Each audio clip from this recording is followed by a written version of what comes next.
2024 లేదా 25లో డిగ్రీ లేదా బీటెక్ చదివారా? సాఫ్ట్‌వేర్ జాబ్ కోసం ఎదురు చూస్తున్నారా? అయితే కోడ్‌జ్ఞాన్ 100 డేస్ కోర్సులో చేరండి, జాబ్ సాధించండి. బంగారం ధరలు పైకైనా పడే అవకాశం ఉందా? మార్కెట్లో జరుగుతున్నటువంటి కరెక్షన్స్ దేనికి సంకేతం? రాజకీయ ప్రభావాలు, అంతర్జాతీయ రాజకీయ అంశాలు కూడా మార్కెట్ ను ప్రభావితం చేస్తున్నాయి. దీన్ని విశ్లేషించేటువంటి ప్రయత్నం చేద్దాం. మనతో పాటు బీజేపీ నేత అనలిస్ట్ రవికిరణ్ గారు ఉన్నారు. రవికిరణ్ గారు నమస్తే. సార్ నమస్కారం సార్. కేసు గారు, మీకు సుమన్ టీవీ వీక్షకులందరికీ నమస్కారం. రవికిరణ్ గారు, ఇప్పుడు బంగారం ధరలు, వెండి ధరలు ఇప్పుడు లేనంత పై స్థాయిలో, పతాక స్థాయిలో చూస్తున్నాం మనం.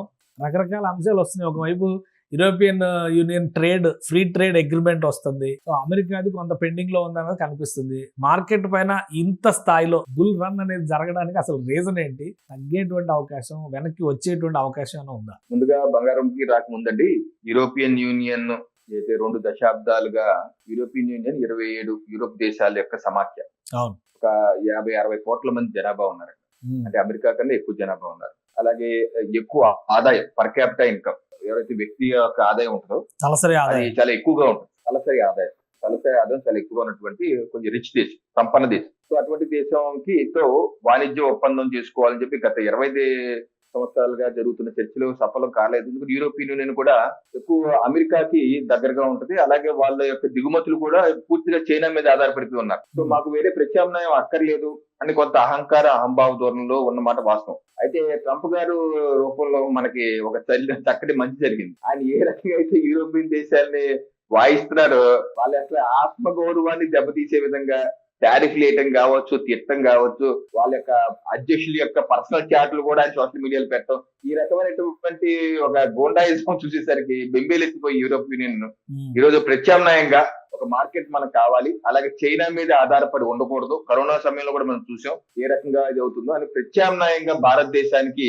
అయితే ట్రేడ్ చర్చలు గత 20 సంవత్సరాలు జరుగుతున్నాయో దాన్ని వేగవంతం చేసి భారతదేశంతో ఒప్పందం చేసుకోవటం ఎంతో శుభపరిణామం. ఇది ఇరు దేశాలకి, అటు యూరోపియన్ యూనియన్ కి, భారతదేశానికి కూడా మంచిది. ఎందుకంటే మన భారతదేశానికి కూడా మన ట్రంప్ గారు ఇబ్బంది పెడుతున్నారు. 50% టారిఫ్లు వేశారు.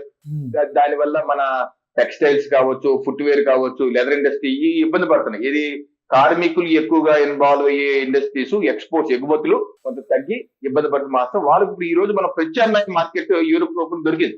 సో ఆ రకంగా మన యొక్క ఉన్నటువంటి ఎక్స్పోర్ట్స్, మన ఎగుమతుల్లో 99% ఏది యూరోప్ కి వెళ్తున్నాయో ఇప్పటి వరకు అయితే 10 నుంచి ఒక ఇటువంటి ఈ కేటగిరీలో 5 నుంచి 15% వరకు మన మీద సుంకం వేస్తుంది యూరోప్. వేరే బంగ్లాదేశ్ కానీ, వియట్నాం లాంటి దేశాల నుంచి మాత్రం 0 సుంకం ఉంది. టెక్స్టైల్స్ కానీ, ఈ ఫుట్వేర్ కానీ 0 అనమాట. అందుకని వాళ్ళు ఎక్కువగా బాగా చేయగలిగితే మనం చేయకపోతాం. ఇప్పుడు ఈ ఎఫ్టీఏ ద్వారా మనం 0కి వెళ్ళిపోతాం. ఇది మన మీద సుంకాలు ఉండవు. అందుకని ఈ ఇండస్ట్రీస్ ఎగుమతికి అమెరికాయే కాకుండా యూరోప్ ఒక ప్రత్యామ్నాయ మార్కెట్కి వెళ్తాం. అలాగే మన యొక్క స్వదేశీయంగా ఉన్నటువంటి ఇండస్ట్రీకి పోతాం. ఇదే కాకుండా సాంకేతిక పరిజ్ఞానం కాదు. ఇప్పుడు ఈ ట్రేడ్ కేవలం, ఈ ఒప్పందం కేవలం వాణిజ్యమే కాదండి, రక్షణ రంగంలో, డిఫెన్స్ రంగంలో కూడా చేసుకున్నాం. డిఫెన్స్ లో కూడా మనం ఎక్స్పోర్ట్స్ చేయాలి. ఎందుకంటే మన ప్రధానమంత్రి నరేంద్ర మోడీ గారు ఇచ్చాక మేక్ ఇన్ ఇండియా స్కీమ్ లో డిఫెన్స్ లో గతంలో అన్ని దిగుమతుల మీద ఆధారపడేవాడు మన రక్షణ రంగం.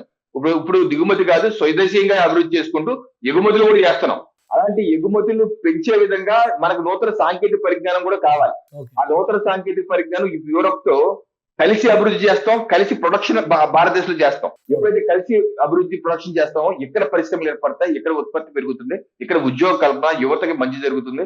ఆ రకంగా ఉద్యోగ ఉపాధి అవకాశాలు పెరిగే విధంగా అట్ ది సేమ్ టైం మన యొక్క ఆర్థిక మూలాలు, ఈ రోజు మనం ఎకనామిక్ సర్వే ఆఫ్ ఇండియా కూడా చూసుకున్నాం, 2026 కూడా వచ్చింది.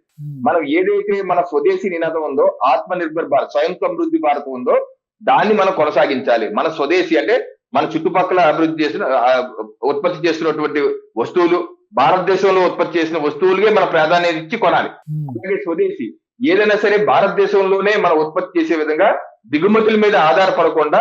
ఎందుకంటే ఇక్కడ 140 కోట్ల ప్రజలు ఉన్నారు. ఈ యొక్క మార్కెట్ కోసం యూరోప్ కానీ వేరే దేశాలు కూడా చూస్తారు సహజం. అలాగే మనం కూడా వాళ్ళ మార్కెట్ క్యాప్చర్ చేయాలని చూస్తాం. సో ఈ ట్రేడ్ లో మనం కాపాడుకుంటూ, అలాగే మన ఎగుమతులు పెరిగే విధంగా భారతదేశం ఇప్పుడు 4వ ఆర్థిక అతిపెద్ద శక్తిగా ఉన్నాం. మనం 2045 సంపూర్ణ వికసిత సంకల్ప యాత్రతో మనం సాగుతున్నాం. ఆ లక్ష్య సాధన చేయాలంటే మనకి ఇక్కడ ఉత్పత్తులు పెరగాలి, స్వయం సమృద్ధి పెరగాలి, స్వదేశీ పెరగాలి, అలాగే నూతన సాంకేతిక పరిజ్ఞానం, సెమీ కండక్టర్స్, ఆర్టిఫిషియల్ ఇంటెలిజెన్స్ లో కూడా మనం ముందుండాలి. సో రకంగా ప్రభుత్వం తీసుకున్న చర్యలకు ఈ WTO ఏదైతే యూరోప్ తో చేసినటువంటి ఎఫ్టీఏ ఒప్పందం ఇదే కాదు, 2025-26లో మనం యూకే తో కూడా చేస్తున్న ఒప్పందం, జర్మనీలో చేసుకున్నాం, అంతకు ముందు ఆస్ట్రేలియాతో చేసుకున్నాం, న్యూజిలాండ్ తో చేసుకున్నాం, ఒమన్ తో చేసుకున్నాం, యుఏఈతో FTA ఫ్రీ ట్రేడ్ అగ్రిమెంట్ చేసుకున్నాం. ఇలాగా ప్రధానమంత్రి నరేంద్ర మోడీగా ఒక ప్రణాళికాబద్ధంగా ముందుకెళ్ళడం వల్ల ఈ రోజు దేశం ఆర్థికంగా 4వ స్థానానికి బలోపేతం వచ్చింది. అలాగే ప్రభుత్వం యొక్క స్పెండింగ్ కూడా ఏంటి మౌలిక వసతుల కల్పన మీద కూడా ఎక్కువగా స్పెండ్ చేస్తున్నారు కాబట్టి మనకు ఆ వృద్ధి కూడా సాధించగలుగుతున్నాం. అలాగే బ్యాంకింగ్ రంగాల్లో కూడా అయితే సూక్ష్మ చిన్న మధ్యతరగతి పరిశ్రమలకి బ్యాంకింగ్ ద్వారా రుణాలు చాలా ఎటువంటి గ్యారంటీ లేకుండా ఎటువంటి పూచీకత్తు లేకుండా ఇవ్వగలుగుతున్నాం. అందుకని ఎన్పిఏలు కూడా గతంలో పోలిస్తే బాగా తగ్గింది కేశవ్ గారు. నాన్ పెర్ఫార్మింగ్ ఇప్పుడు లేటెస్ట్ అప్డేట్స్ చూస్తే gold run bullion market run అనేది డౌన్ అయినట్టు కనిపిస్తుంది. ఇవాళ ఒక 8,000 తగ్గింది. ఈ మధ్య కాలంలో 8,000 అనేది చాలా పెద్ద నంబర్ బంగారం రేట్లు. ఇప్పుడు ఈ ఫ్రీ ట్రేడ్ అగ్రిమెంట్ ఒప్పందం కానీ లేదా జరుగుతున్నటువంటి పరిణామాల ప్రభావం కానీ ఉంటుందంటారా వీటిపైన? అంటే ఈ ఫ్రీ ట్రేడ్ ఒప్పందం ఆచరణలో రావడానికి ఒక 6 నుంచి 12 మాసాలు పడతాయి. ఎందుకంటే ఆయా దేశాల పార్లమెంట్ లో రాటిఫై చేయాలి. అలాగే మనం కూడా ఇక్కడ పార్లమెంట్ రాటిఫై చేసుకోవాలి. ఈలోపు ఆ సమయం తీసుకొని మనం రీసెర్చ్ చేసుకోవాలి. మన పరిశ్రమల్లో ఉత్పత్తి వాల్యూమే కాకుండా నాణ్యత కూడా పెంచుకోవాలి. యూరోపియన్ మార్కెట్ నాణ్యతకి ఇంపార్టెన్స్ ఇస్తుంది. మనం ఏదో తయారు చేసి వాళ్ళ మీద ఉద్దేశిస్తే వాళ్ళు యాక్సెప్ట్ చేయాలి. అలాగే క్లైమేట్ చేంజెస్ కూడా క్లైమేట్ రిలేటెడ్ కూడా ఉంటాయి అక్కడ. మనం ఎక్కువ కార్బన్ రిలేటెడ్ దాంట్లో పెట్టేస్తే వాళ్ళు యాక్సెప్ట్ చేస్తారు. ఇవన్నీ ఉంటాయి. అయితే బంగారంకి వస్తే సెకండ్ ఎపిసోడ్ బంగారం విషయంలో సగటు భారతీయుడు సగటు కుటుంబం బెంబేలెత్తిపోవటం మాత్రం వాస్తవం అండి. ప్రతి ఇంట్లో భయపడిపోవడం మాత్రం ఈ బంగారం ఇంకా కొట్టం ఉంటదేమో చుట్టమే ఉంటదేమో పుస్తకాల్లో పేపర్లో బంగారం ఆ రోజు అలా ఉండేది ఇలా ఉండేది చెప్పుకుంటూ ఉంటదేమో అని ఈ ధరలు చూస్తుంటే ఇదివరకు ఏమైనా పెళ్లికి ఏం చేస్తారే 10 గ్రాముల బంగారం ఇచ్చేవాళ్ళం మనకు క్లోజ్ బంధువులకి. ఇంట్లో పెళ్లికి 10 గ్రాముల బంగారం ఈ రోజు 10 గ్రాముల బంగారం ఇవ్వాలంటే 1,80,000 అవుతుంది. అలాగే వెండి కూడా కిలో 4 లక్షలు అయిపోయింది. అయితే ఎందుకు ఈ పరిస్థితి వచ్చింది? గత 6-7 మాసాలుగా చూస్తే రేట్లు డబుల్ అయిపోయింది. గతంలో బంగారం 10 గ్రాములు ఏదో 70,000-80,000 ఉంటే ఈ రోజు ఇంత పెరిగిపోయింది. కారణం ఏంటంటే ప్రపంచ వ్యాప్తంగా నెలకొన్నటువంటి అనిశ్చిత పరిస్థితి, అలాగే అగ్రరాజ్యాలపై కూడా ఇన్వెస్టర్ల యొక్క అంటే మదుపరిదారుల యొక్క నమ్మకాలు సన్నగిలటం, అటు అమెరికా చేస్తున్నటువంటి విధానాలు, వాళ్ళ యొక్క ఆర్థిక పరిస్థితి, వాళ్ళ జీడిపి కన్నా వాళ్ళ అప్పులు ఎక్కువ ఉన్నాయి. జీడిపి $36 ట్రిలియన్ ఎంతో ఉంటే అప్పులేమో $40 ట్రిలియన్ దాటిపోయింది. అలాగే వాళ్ళు అవలంబిస్తున్నటువంటి ట్రంప్ గారు, ప్రధానంగా అమెరికన్స్ మంచిలే కానీ ట్రంప్ గారి ఆధ్వర్యంలో ఉన్నటువంటి ట్రంప్ గారు చేస్తున్నటువంటి డొనాల్డ్ ట్రంప్ గారు చేస్తున్న విధానాలు ప్రపంచాన్ని అనిశ్చిత వైపు తోసేస్తున్నాయి. 2 చమురు యొక్క రేట్లు, రష్యా యుక్రెయిన్ యుద్ధం కాగా చమురు యొక్క రేట్లు ఎప్పుడు ముప్పైకి పెరిగిపోవడం, ఆయా దేశాల ద్రవ్యోల్బణం పెరిగిపోవడం. 3 ఏదైతే స్టాక్ మార్కెట్ డబ్బులంతా మదుపరిలో ఎక్కడ ఇన్వెస్ట్ చేస్తారంటే ఎక్కువ స్టాక్ మార్కెట్ లోను, ఫ్యూల్ లోను, ఈ ఆయిల్ బాండ్స్ లో ఇన్ని ఇన్వెస్ట్ చేస్తారు. బట్ ఎప్పుడైతే ఈ ఒడిదుడుగులు అవుతుందో ఈ యొక్క స్టాక్ మార్కెట్ లో డబ్బులు ఆవిరైపోతున్నాయి. ఆ డబ్బులు తీసుకెళ్లి ఎక్కడ పెట్టుకుంటారు? గతంలో డాలర్స్ కొని పెట్టుకునేవాళ్ళు. ఈ రోజు డాలర్ కూడా వీక్ అవుతుంది. దాని మీద కూడా నమ్మకం లేదు. అందుకని ఆ డబ్బు మొత్తం తీసుకెళ్లి బంగారం వెండి మీద పెట్టేస్తారు. ఆ బంగారం వెండి మీద మొత్తం పెట్టేయడం వల్ల డిమాండ్ సప్లై తక్కువ ఉంది, డిమాండ్ ఎక్కువ ఉంది. దాంతో రేట్లు పెరిగిపోతున్నాయి. బంగారం గనులు కూడా ఎక్కువ ప్రొడక్షన్ లేదు, ఎక్కువగానే ఉంది. అదే ఎందుకంటే ఎప్పటికన్నా సరే యుగం ఎలా మారినా చేసినా బంగారం ఉండే వాల్యూ అది బంగారంగా ఉంటది. అది జగమెరిగిన సత్యం. అందుకని ఎందుకులే ఈ గొడవ అని చెప్పేసి మన భారతదేశం కూడా ఎక్కువ బంగారం కొని నిల్వ పెడుతున్నాం. మనం భారత ప్రభుత్వం RBI కూడా బంగారం కొని నిల్వ పెట్టుకుంటున్నాం. అలా చేస్తున్నాం మనం కూడా. సో అందుకనే ఏంటంటే అందరూ బంగారం మీద పడ్డారు. దాంతో ఏమైంది? డిమాండ్ అండ్ సప్లై బంగారం రేట్ పెరిగిపోతుంది. సో ఇది కరెక్షన్ ఎప్పుడు జరుగుతా అంటే కొంచెం ఈ ఒడిదుడులు సెట్ అవ్వాలి. సెట్ అయ్యి కరెక్షన్ జరిగి కొంత ఇప్పుడుగా ఈ రోజు కొంచెం తగ్గినట్టుంది. మరి వచ్చే 2-3 మాసాల్లో ఏ రకంగా ఇప్పుడు ఇరాన్ మీద యుద్ధం అంటున్నారు, ఇరాన్ చుట్టూ కమ్ముకుని ఉన్నారు. ఒకవేళ ఇరాన్ మీద యుద్ధం జరిగితే మరి జియో పొలిటికల్ సిస్టమ్ మాత్రమే సప్లై చైన్ నెట్వర్క్ దెబ్బతింటాయి. ఈ నెట్వర్క్ చెప్తే మళ్ళీ మార్కెట్ సెంటిమెంట్ దెబ్బతింటదేమో, దెబ్బతింటే మళ్ళీ అదే పెరుగుతేమో. ఏంటంటే ఇప్పుడు ప్రపంచం అంటే చాలా అస్తవ్యస్తంగా అనిశ్చిత పరిస్థితిలో ఉంది. ఈ అనిశ్చిత పరిస్థితుల్లో భవిష్యత్తు ఎలా ఉంటుందో ప్రిడిక్ట్ చేయడం. బంగారం ధరల పెరుగుదల, రాజకీయ అనిశ్చితి పక్కన పెట్టి చూస్తే రేపు మళ్ళీ బడ్జెట్ సబ్మిట్ చేయబోతుంది సెంట్రల్ గవర్నమెంట్. బడ్జెట్ లో ఏమైనా ప్రభావం చూపించే అవకాశం ఉందా? ఈ పరుగులకి, గోల్డ్ రష్ కి ఒక కళ్ళెం వేసేటువంటి నిర్ణయాలు ఉండొచ్చా? ఇప్పుడు గోల్డ్, బంగారము, వెండి, రూపీ వాల్యూ ఇది మన చేతుల్లో లేదండి, భారతదేశం చేతుల్లో లేదు. ఇది అంతర్జాతీయ పరిణామాల మీదే ఉంటుంది. మన చేతుల్లో ఉన్నాయి కానీ మనం దృష్టి పెట్టగలం. మన చేతుల్లో ఉందేంటి? స్వయం సమృద్ధి భారత్. మన దేశంలో ఉత్పత్తి పెరగాలి, ఉద్యోగ కల్పన జరగాలి. దానికి ఏం చేయాలి? సూక్ష్మ చిన్న మధ్యతరగతి పరిశ్రమలకి ఇంకా ఎక్కువ ఆర్థిక ఊతం ఇవ్వాలి.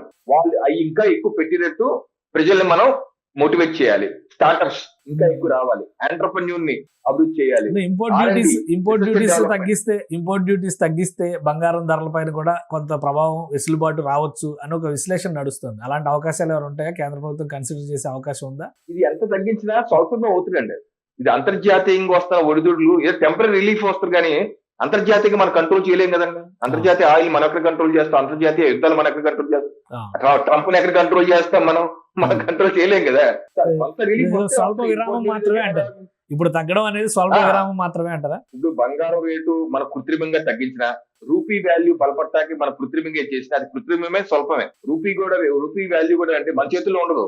అంతర్జాతీయంగా ఉన్న పరిణామాలు బట్టి మారుతా ఉంటది. అది మనం ఎంత చేయని మనకున్న డాలర్ పంప్ చేసాం. మన $700 బిలియన్ మన దగ్గర ఉన్నారు. అది ఎక్కువ ఇప్పుడు ఈ రోజు $700 బిలియన్ రిలీజ్ చేసాం అనుకోండి, మన రూపాయి వాల్యూ $1 ఒకటి అయిపోతుంది. చేయడం వల్ల మన దేశం ఆర్థికంగా నష్టపోతుంది. మన దగ్గర నిల్వలు ఉండవు. రేపు ఏదైనా కొనుక్కుంటాకి డాలర్లు ఇవ్వాలి, డబ్బులు మన దగ్గర ఉండవు.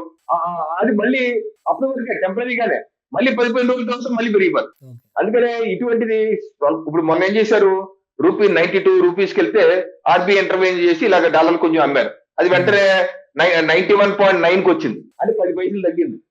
ఇలా ఏదో రిలీఫ్ ఇవ్వగలం కానీ, అలాగే బంగారం కూడా జస్ట్ రిలీఫ్ ఇవ్వగలం కానీ పర్మనెంట్ సొల్యూషన్ మన చేతుల్లో లేదండి. మన చేతుల్లో ఉన్న అంశాలు ఏంటి, మన భారతదేశ ఆర్థిక వ్యవస్థని బలోపేతం చేసుకుంటాం. అది ఎలా బలోపేతం చేసుకోవాలి, మన జిఎస్టీని మనం తగ్గించారు 2.0 తీసుకొచ్చి మళ్ళీ 3.0 తగ్గిస్తారా, లేకపోతే మన ఆటోమొబైల్స్ ఇప్పుడు మనం FTL చేసుకుంటున్నాం, ఫ్రీ ట్రేడ్. దానివల్ల ఏంటి, అక్కడ నుంచి యూరోప్ దేశాల నుంచి కూడా వస్తువులు వచ్చి పడిపోతాయి. మరి దాన్ని మన పరిశ్రమ తట్టుకోలేదు అనుకోండి, పరిశ్రమ మూతపడతాయి. పరిశ్రమ మూతపడితే అన్ఎంప్లాయ్మెంట్, నిరుద్యోగం పెరిగిపోతాయి. అందుకని ఈ లోపు దాన్ని మనం బలోపేతం చేసుకోవాలి, దాని యొక్క నాణ్యత పెంచుకోవాలి. ప్రపంచ వ్యాప్తంగా ఉన్నటువంటి నాణ్యత ప్రమాణాలకి దిగదూడుగా ఉండే విధంగా మనం వాటిని తయారు చేసుకోవాలి. భారతీయులు ఆ రకంగా ఎక్కువ పరిశ్రమలు పెట్టే విధంగా, MSMEలు పెట్టే విధంగా, లాజిస్టిక్స్ పెట్టే విధంగా ప్రోత్సహిస్తూ ఆర్టిఫిషియల్ ఇంటెలిజెన్స్ కావచ్చు, సెమీ కండక్టర్ మ్యానుఫ్యాక్చరింగ్ కావచ్చు, అలాగే హై టెక్నాలజీ మీద R&D మీద మనం రీసెర్చ్ చేసి మనం వాటి మీద మనకి, అలాగే income tax, personal income tax exemptions 2014 ముందు ఎంత ఉండేది, 2 లక్షలు 1.5 ఉండేది ఇది ఎగ్జంప్షన్. ఈ రోజు 12 లక్షలు చేశారు ఎగ్జంప్షన్. 11 ఏళ్లలో 12 లక్షలు చేశారు. రేపు దాన్ని కూడా పెంచారనుకోండి, రేపు 15 లక్షలు చేశారనుకోండి, అప్పుడు సామాన్యుడికి డబ్బు పెరుగుతుంది, శక్తి పెరుగుతుంది. ఇలాగే మన ఆర్థిక వ్యవస్థని అటువంటిది ఏమైనా చేస్తారు, అలా చేసే అవకాశాలు ఉంటాయని నేను భావిస్తున్నాను. రైట్. థ్యాంక్ యూ రవికాంత్ గారు విశ్లేషణ అందించినందుకు. బంగారం ధరల విషయంలో స్వల్ప విరామం మాత్రమే వస్తుంది. అయితే అంతర్జాతీయ పరిణామాలు దీన్ని తీవ్రంగా ప్రభావితం చేస్తున్నాయి. రాబోయేటువంటి రోజుల్లో అంతర్జాతీయ పరిణామాల ఆధారంగానే బంగారు ధరల్ని నియంత్రించే అవకాశం ఉంటుందని రవికాంత్ గారు విశ్లేషణ. ఇది స్పెషల్ డిస్కషన్. Keep watching.